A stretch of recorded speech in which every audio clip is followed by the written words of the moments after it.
ಇದೀಗ ಅಜೆಂಡಾ ಕರ್ನಾಟಕ 2025ರ ವೇದಿಕೆ ಮೇಲೆ ಹೆಮ್ಮೆಯಿಂದ ಪ್ರೀತಿಯಿಂದ ಆಹ್ವಾನಿಸ್ತಾ ಇದ್ದೀನಿ.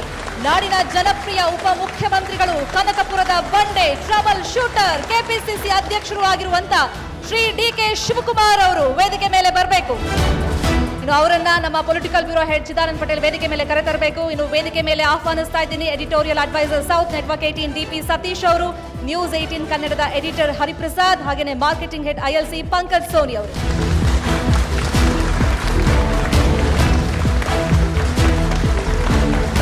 ಇದೀಗ ವೇದಿಕೆ ಮೇಲಿರುವಂತಹ ಗಣ್ಯರು ಕಾರ್ಯಕ್ರಮದ ಉದ್ಘಾಟನೆಯನ್ನ ದೀಪ ಬೆಳಗೋದ್ರ ಮೂಲಕ ಮಾಡಬೇಕು ಅಂತ ಕೇಳ್ಕೊಳ್ತಾರೆ.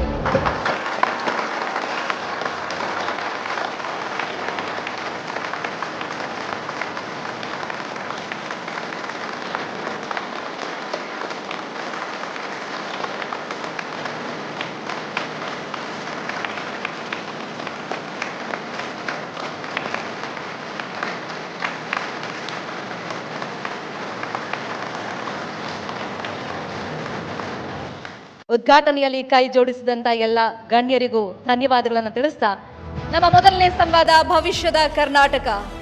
ಕರ್ನಾಟಕ ಅತ್ಯಂತ ವೇಗವಾಗಿ ಬೆಳೀತಾ ಇರುವಂತಹ ರಾಜ್ಯ. ನಮ್ಮ ಮುಂದಿನ ಆಲೋಚನೆಗಳು, ರಾಜ್ಯ ಸರ್ಕಾರದ ಕ್ರಮಗಳು, ಭವಿಷ್ಯದ ಕರ್ನಾಟಕದ ಪರಿಕಲ್ಪನೆ ಹೇಗಿದೆ ಅನ್ನೋ ಕುರಿತಂತೆ ನಾವೀಗ ಸಂವಾದವನ್ನ ನಡೆಸ್ತಾ ಇದ್ದೀವಿ. ಭವಿಷ್ಯದ ಕರ್ನಾಟಕ ಸಂವಾದದಲ್ಲಿ ಪಾಲ್ಗೊಂಡಿದ್ದಾರೆ ನಾಡಿನ ಜನಪ್ರಿಯ ಉಪಮುಖ್ಯಮಂತ್ರಿಗಳು ಶ್ರೀಯುತ ಡಿ.ಕೆ. ಶಿವಕುಮಾರ್. ಸಂವಾದವನ್ನ ನಡೆಸಿಕೊಡ್ತಾರೆ ನ್ಯೂಸ್ 18 ಕನ್ನಡದ ಎಡಿಟರ್ ಹರಿಪ್ರಸಾದ್. ಅಜೆಂಡಾ ಕರ್ನಾಟಕ 2025 ಕಾರ್ಯಕ್ರಮದಲ್ಲಿ ಭವಿಷ್ಯದ ಕರ್ನಾಟಕ ವಿಚಾರದ ಸುತ್ತಲೂ ಮಾತನಾಡೋದಕ್ಕೆ, ಯಾಕಂದರೆ ಕರ್ನಾಟಕ ಇದು ದೇಶದ ಪ್ರಗತಿಯ ಎಂಜಿನ್. GSTಯಲ್ಲಿ GSDP ವಿಚಾರದಲ್ಲಿರ್ಬೋದು, GST ಕಲೆಕ್ಷನ್ನಲ್ಲಿರ್ಬೋದು, ಎಲ್ಲ ವಿಚಾರದಲ್ಲೂ ಕೂಡ ಭಾರತ ದೇಶದ ಪ್ರಗತಿಗೆ ದೊಡ್ಡ ಕೊಡುಗೆಯನ್ನು ಕೊಡ್ತಾ ಇರುವಂಥದ್ದು ಕರ್ನಾಟಕ ಅನ್ನೋದು ನಮಗೆಲ್ಲರಿಗೂ ಕೂಡ ಹೆಮ್ಮೆಯ ವಿಚಾರ. ಕರ್ನಾಟಕದ ಈ ಕೊಡುಗೆಯಲ್ಲಿ ಅತಿ ದೊಡ್ಡ ಪಾಲನ್ನು ಹೊಂದಿರುವಂಥದ್ದು ನಮ್ಮ ಬೆಂಗಳೂರು ನಗರಾಭಿವೃದ್ಧಿ ಸಚಿವರು, ಕರ್ನಾಟಕ ಸರ್ಕಾರದಲ್ಲಿ ಜಲಸಂಪನ್ಮೂಲ ಸಚಿವರು, ಕರ್ನಾಟಕ ಸರ್ಕಾರದ ಉಪಮುಖ್ಯಮಂತ್ರಿಯವರು, ಹಾಗೆಯೇ ಕೆಪಿಸಿಸಿಯ ಅಧ್ಯಕ್ಷರಾಗಿ ಕಾಂಗ್ರೆಸ್ಸನ್ನು ಅಧಿಕಾರಕ್ಕೆ ತರುವಲ್ಲಿ ಯಶಸ್ವಿಯಾದಂತಹ ನಾಯಕ ಡಿ.ಕೆ. ಶಿವಕುಮಾರ್ ಅವರು. ಶಿವಕುಮಾರ್ ಅವರೇ, ಕಾರ್ಯಕ್ರಮಕ್ಕೆ ಸ್ವಾಗತ. ಸರ್ಕಾರಗಳು ಬಂದಂತಹ ಸಂದರ್ಭಗಳಲ್ಲಿ ಮುಂದಿನ 5 ವರ್ಷ ಅಥವಾ ಮುಂದಿನ 15 ವರ್ಷದವರೆಗಿನ ಯೋಚನೆಗಳನ್ನು ಮಾಡ್ತಾನೆ ಇರ್ತವೆ, ಪ್ಲ್ಯಾನಿಂಗ್ಗಳಿರ್ತವೆ. ತಾವು ಕೂಡ ಈ ಸರ್ಕಾರ ರಚನೆಗೆ ಮುಂಚಿತವಾಗಿಯೇ, ಈ ಸರ್ಕಾರ ಬರೋದಕ್ಕಿಂತ ಮುಂಚಿತವಾಗಿಯೇ ಜನರಿಗೆ ಗ್ಯಾರಂಟಿಗಳ ಮೂಲಕವಾಗಿ ಸಾಮಾಜಿಕವಾಗಿರ್ತಕ್ಕಂತಹ ಬೆಳವಣಿಗೆ ಅಥವಾ ಆರ್ಥಿಕವಾಗಿರ್ತಕ್ಕಂತಹ ಸಹಾಯ, ಈ ನಿಟ್ಟಿನ ಯೋಚನೆಯನ್ನು ಒಂದು ಕಡೆಯಲ್ಲಿ ಮಾಡಿದರೆ, ಇನ್ನೊಂದು ಕಡೆಯಲ್ಲಿ ಆರ್ಥಿಕವಾದಂತಹ ಇಡೀ ಅಭಿವೃದ್ಧಿ, ಇಡೀ ರಾಜ್ಯದ ಅಭಿವೃದ್ಧಿ, ಈ ವಿಚಾರದಲ್ಲಿ ತಮ್ಮ ದೂರದೃಷ್ಟಿಯ ಯೋಚನೆಗಳು ಯಾವ ಸ್ವರೂಪದ್ದು ಶಿವಕುಮಾರ್ ಅವರು? ಮೊದಲು TV 18 ತಂಡಕ್ಕೆ ನನ್ನ ಶುಭಾಶಯಗಳು. TV 18 ಇಡೀ ದೇಶಕ್ಕೆ ಒಂದು ದೊಡ್ಡ ಒಂದು ಚಾನಲ್ ಇದೆ. ಕನ್ನಡ ಈ ಒಂದು ಚಾನಲ್ ಕೂಡ ತಂದೆ ಆದಂಥ ಒಂದು ಪಾರದರ್ಶತೆ ಇಟ್ಕೊಂಡು ತಾವು ಕೆಲಸ ಮಾಡ್ತಾಯಿದ್ದೀರಿ. ಸೊ ತಮಗೆ ಮತ್ತು ತಮ್ಮೆಲ್ಲ ವೀಕ್ಷಕರಿಗೆ ಮತ್ತು ಎಲ್ಲ ಯುವ ಸಮೂಹ, ಐ ಥಿಂಕ್ ಮಾಧ್ಯಮಕ್ಕೆ ಸಂಬಂಧಪಟ್ಟಂಥವ್ರು ಎಲ್ಲ ತಾವು ಆಹ್ವಾನಿಸಿದ್ದೀರಿ. ಎಲ್ಲರೂ ಕೂಡ ನನ್ನ ನಮಸ್ಕಾರ ಹೇಳಲಿಕ್ಕೆ ನಾನು ಬಯಸ್ತೇನೆ. ನಂಬರ್ 1. ಎರಡನೇದು ಭವಿಷ್ಯ ಕರ್ನಾಟಕ. ನಾವು ರಾಜಕಾರಣಿಗಳು ಜನರ ನಂಬಿಕೆ ಮೇಲೆ, ಜನರ ವಿಶ್ವಾಸದ ಮೇಲೆ ಈ ಸ್ಥಾನದಲ್ಲಿ ನಾವು ಕೂತಿದ್ದೀವಿ. ಇದು ಪರ್ಮನೆಂಟ್ ಅಲ್ಲ, ಇದು ಟೆಂಪ್ರರಿ. ನಾವೇನಾದ್ರು ಉಳಿಸ್ಕೊಂಡ್ರೆ ಜನ ನಮ್ಮನ್ನು ಇಲ್ಲಿ ಕುಂಡಿಸ್ತಾರೆ, ಇಲ್ಲಾಂದ್ರೆ ನಮ್ಮನ್ನೆಲ್ಲ ತೆಗೆದಾಕ್ಬಿಡ್ತಾರೆ. ಒಂದು ಫಸ್ಟು ಜನ, ಸಮಾಜ ನಾವು ಮಾಡೋವಂಥ ಕೆಲಸನ ಒಪ್ಕೊಳ್ಬೇಕು. ಒಪ್ಕೊಳ್ಳೋ ಜೊತೆಗೆ ನಾವು ರಾಜಕಾರಣಿ ಆಗಿದ್ದವರು ನಮ್ಮ ಕಾನ್ಷಿಯಸ್ ಕೂಡ ನಾವು ಮಾಡ್ತಾರೋ ಕೆಲಸ ಸರಿ ಇದೆಯಲ್ಲ ಅಂತೇಳಿ ಒಪ್ಕೊಳ್ಬೇಕು. The inner conscious, then you can deliver. ಈಗ ನಾನು ಒಂದು ಪಕ್ಷದ ಅಧ್ಯಕ್ಷ ಆಗಿ ಕೆಲಸ ಮಾಡಿದ್ದೇನೆ 3 ವರ್ಷ. ಅಧಿಕಾರ ಬರೋಕ್ಕಿಂತ ಮುಂಚಿತವಾಗಿ ಕೂಡ ಇದ್ದೆ. ಅಧಿಕಾರ ಬಂದಾದ ಮೇಲೆ 2 ವರ್ಷ ಕೆಲಸ ಮಾಡಿದ್ದೀನಿ, 5 ವರ್ಷ ಆಗಿದೆ. ನಮ್ಮ ಕಾಂಗ್ರೆಸ್ ಪಾರ್ಟಿ ಯಾವಾಗಲೂ ಕೂಡ, ನಾನು ಯಾವಾಗಲೂ ಒಂದು ಮಾತು ಹೇಳ್ತಾ ಇರ್ತೀನಿ, ಕಾಂಗ್ರೆಸ್ ಶಕ್ತಿ ದೇಶದ ಶಕ್ತಿ, ಕಾಂಗ್ರೆಸ್ ಇತಿಹಾಸ ಈ ದೇಶದ ಇತಿಹಾಸ. ಕಾಂಗ್ರೆಸ್ ಅಧಿಕಾರಕ್ಕೆ ಬಂದರೆ ಎಲ್ಲ ವರ್ಗದ ಜನರು ಅಧಿಕಾರಕ್ಕೆ ಬಂದಂಗೆ ಅಂತ ಒಂದು ಮಾತನ್ನು ಹೇಳ್ತಾ ಇರ್ತೀನಿ. ಕೆಲವರು ಕೇಳ್ತಾರೆ, ಏನು ಹಿಂಗೆ ಹೇಳ್ತೀಯಾ, ಮೋದಿಯವ್ರ ವಿಚಾರ ಮಾತಾಡ್ತಾರೆ. ಅದಕ್ಕೆ ನಾನು ಹೇಳ್ತಾ ಇರ್ತೀನಿ, ಮೋದಿಯವ್ರನ್ನೇ ಲೆಕ್ಕ ಕೊಡಿ. ನಾವು 50-60 ವರ್ಷ ಈ ದೇಶ ಆಳಿದ್ದೀವಿ. ನಾವು ಏನು ಒಂದು ಫೌಂಡೇಶನ್ ಹಾಕ್ತೋ, ಆ ಫೌಂಡೇಶನ್ನ ಯಾವುದಾದ್ರು BJPಯವರು ಒಂದು ಕಾರ್ಯಕ್ರಮನ ಬದಲಾವಣೆ ಮಾಡಿಬಿಟ್ಟಿದ್ರೆ ನೀವು ಹೇಳಿ. The basic principle of democracy ಇರ್ಬೋದು, ಡೆವಲಪ್ಮೆಂಟ್ ಇರ್ಬೋದು, ಪಂಚವಾರ್ಷಿಕ ಯೋಜನೆಗಳಿರ್ಬೋದು, ಯಾವುದೇ ಪ್ಲ್ಯಾನಿಂಗ್ ಆಗಲಿ. ಸೊ ನಾವು ಭಾಳ ದೂರದ ಆಲೋಚನೆ ಮೇಲೆ ನಾವು ಮಾಡ್ಕೊಂಡು ಬರ್ತಾಯಿದ್ದೀವಿ. ಇವತ್ತು ಕರ್ನಾಟಕ ಅಭಿವೃದ್ಧಿ ಆಗಿದೆ, ಅಜೆಂಡಾ ಕರ್ನಾಟಕ ಅಂತ ನೀವು ನನ್ನ ಕರೆದಿದ್ದೀರಿ. ಈ ಕಾರ್ಯಕ್ರಮಕ್ಕೆ ಇವತ್ತು ಇಷ್ಟು ಪ್ರಬುದ್ಧವಾಗಿ ಬೆಂಗಳೂರು ಬೆಳೆದಿದೆ. ಕೆಂಪೇಗೌಡ ಬೆಂಗಳೂರು ಕಟ್ಟಿದ್ರು. ಕಟ್ಟುವಾಗೇ ಆವತ್ತಿನ ಕಾಲದಲ್ಲಿ ಸಾಮಾಜಿಕವಾದಂಥ ಚಿಂತನೆಯನ್ನು ಇಟ್ಟಿದ್ರು. ಹೌದು. ಚಿಕ್ಕದಾಗಿದ್ರು ಕೂಡ ಹಳೆಪೇಟೆ, ನಗರದ ಪೇಟೆ, ಬಳೆಪೇಟೆ, ಆ ಪೇಟೆ, ಈ ಪೇಟೆ ಅಂತೆಲ್ಲ ಇಟ್ಟು ಒಂದು ಬಾರ್ಡ್ರ್ಗಳು ಹಾಕಿದ್ರು. ಹೌದು. ಅವರು ಒಕ್ಕಲಿಗ ಆಗಿ ಹುಟ್ಟಿದ್ರು ಕೂಡ ನಾವೀಗ ಬಿಂಬಿಸ್ಕೊಳ್ತೀವಿ ಅಷ್ಟೇ. ಬಟ್ ಅವ್ರದ್ದೆಲ್ಲ ಚಿಂತನೆಗಳೆಲ್ಲ ವಿಶ್ವಮಾನವ ಚಿಂತನೆ ಇತ್ತು. ಕೆಂಗಲ್ ಹನುಮಂತಯ್ಯನವರು ವಿಧಾನಸೌಧ ಅಲ್ಲಲ್ಲಿ ಹೋಗ್ಬೋದಾಯಿತು, ದಾವಣಗೆರೆಗೆ. ಬೆಂಗಳೂರಲ್ಲಿ ಇಟ್ಟರು. ಈ was the municipal president of corporation. ಈ become A chief minister.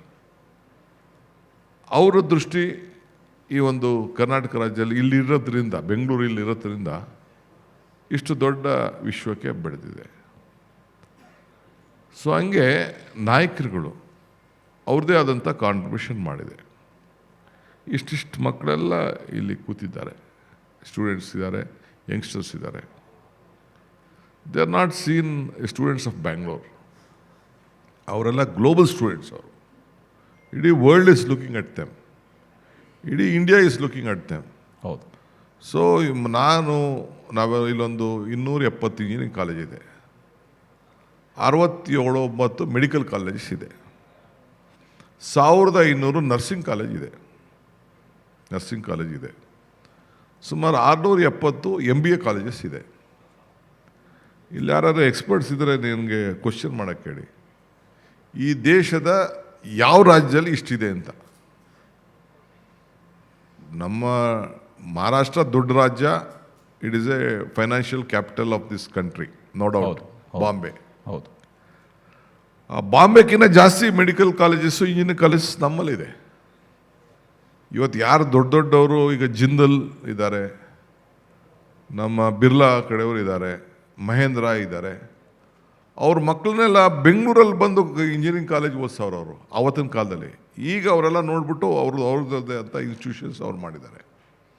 Because ನಮ್ಮ ಲೀಡರ್ಸ್, ನೀವು ಯಾರು ಇಲ್ಲಿ ಫೋಟೋಗಳೆಲ್ಲ ತೋರಿಸಿದಿರಲ್ಲ, ಅವರ ಬೇಸಿಕ್ ಒಂದು ಪಾಲಿಸೀಸ್ ಏನಿತ್ತು ಆವತ್ತಿನ ಕಾಲದಲ್ಲಿ.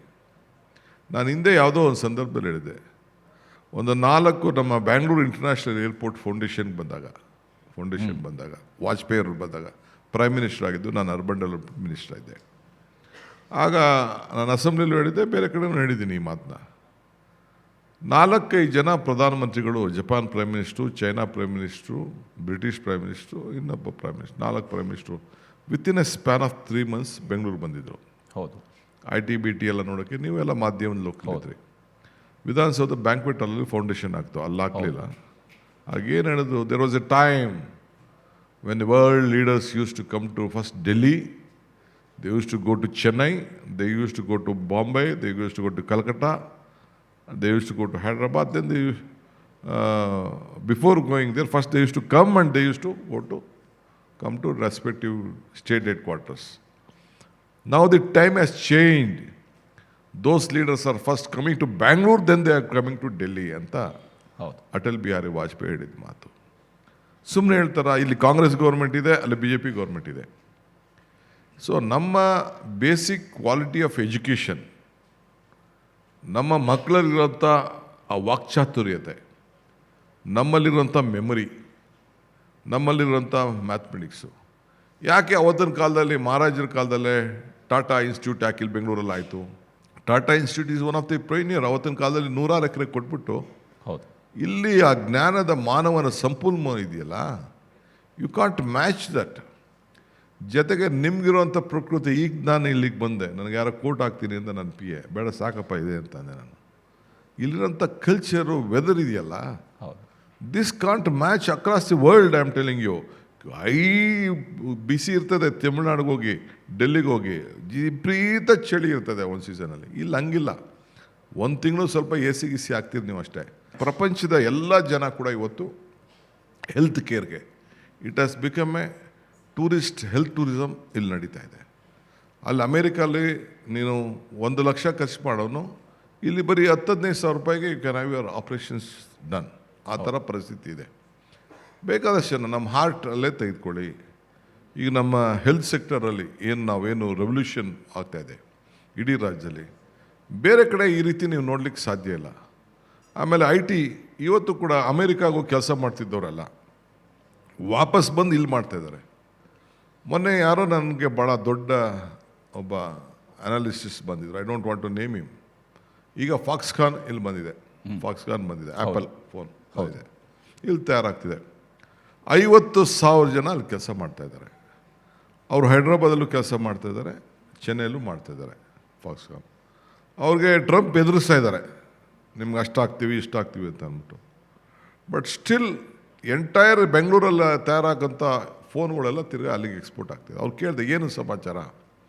ಅವ್ರು ಹೇಳಿದ್ರು, ಈಗ ಚೈನಾ ಏನಾಗಿದೆ ಅಂತಂದರೆ, ಒಂದು ಫೋನ್ ತಯಾರು ಮಾಡೋಕ್ಕೆ ಏನು ಎಂಪ್ಲಾಯ್ಮೆಂಟ್ ಕಾಸ್ಟ್ ಅಲ್ಲಿ 1:, ಇಂಡಿಯಾಕ್ಕಿಂತ 4 ಟೈಮ್ಸ್ ಆಗಿದೆಯಂತೆ. ಹೌದು. ಅಮೇರಿಕಾ 1:10 ಟೈಮ್ಸ್ ಹಾಕಿದೆ America. So it is not affordable there. ಹಂಗೆ ಇವತ್ತು ನಮ್ಮ ಈ ಯುವಶಕ್ತಿ, ಯುವ ಸಮೂಹ, ಯುವ ಬ್ರೈನ್, ಈಗ ನನಗೇನೋ ಈ ಕಂಪ್ಯೂಟ್ರು ಎಲ್ಲ ಗೊತ್ತಿಲ್ಲ ಬಿಡಿ, ನಾನು ಆಗ ಕ್ಯಾಲ್ಕುಲೇಟರ್ ನೋಡ್ತಿದ್ದೆ. ಈಗ ಮೇಸ್ಟ್ರುಗಳೆಲ್ಲ ಇವ್ರಿಗೆ ಯಾರಿಗೂ ಏನು ಹೇಳೋಕ್ಕಾಗಲ್ಲ. ಈಗ ನಿಮ್ಮಲ್ಲಿರೋ ರಿಪೋರ್ಟ್ಗಳು ನೀವು ಸುಳ್ಳು ಹೇಳೋಕ್ಕಾಗಲ್ಲ, ತಕ್ಷಣ ಟಕಡ ಅಂತ ಹೊಡಿತಾರೆ. ನಾನು ಮೊನ್ನೆ ಎಲ್ಲೋ ಹೇಳಿದೆ, ನಾನು ಯಾವುದೋ ನನ್ನ PA ಹೇಳ್ತಾಯಿದ್ದೆ, ಅದು ಯಾವುದೋ ಒಂದು ಫಂಕ್ಷನ್ಗೆ ಹೋಗ್ತಾಯಿದ್ದೆ, 4 ಪಾಯಿಂಟ್ ಹೇಳಪ್ಪ ಅಂತ ಹೇಳ್ತಾಯಿದ್ದೆ. ಅದಕ್ಕೆ ನನ್ನ ಮಗಳು ಹೇಳ್ತಾ ಇಲ್ಲೋ, ಅಪ್ಪ ನೀನು ಯಾವ ಕಾಲದಲ್ಲಿ ಇದೆಯಾ, ನೀನು ಚಾಟ್ಪಿಟ್ಟಿದೆ, ನೀನು ಹಾಕಪ್ಪ, ನಿನಗೆಲ್ಲ ಬಂದ್ಬಿಡ್ತದೆ ಅಂತ ಹೇಳ್ತಾರೆ. That is the age, what is going on. ಚಾಟ್ಪಿಟ್ಟಿಲಿ ಹಾಕಿದ್ರೆ ನಿನಗೆಲ್ಲ ಬಂದ್ಬಿಡ್ತದೆ ಅಂತ ಅವ್ರು ಹೇಳ್ತಾಯಿದ್ರು. ಸೊ ಹಂಗೆ ದಿ ಇಮೇಜ್, ದಿ ನಾಲೆಡ್ಜ್ ಅಷ್ಟು ಡೆವಲಪ್ ಆಗಿದೆ.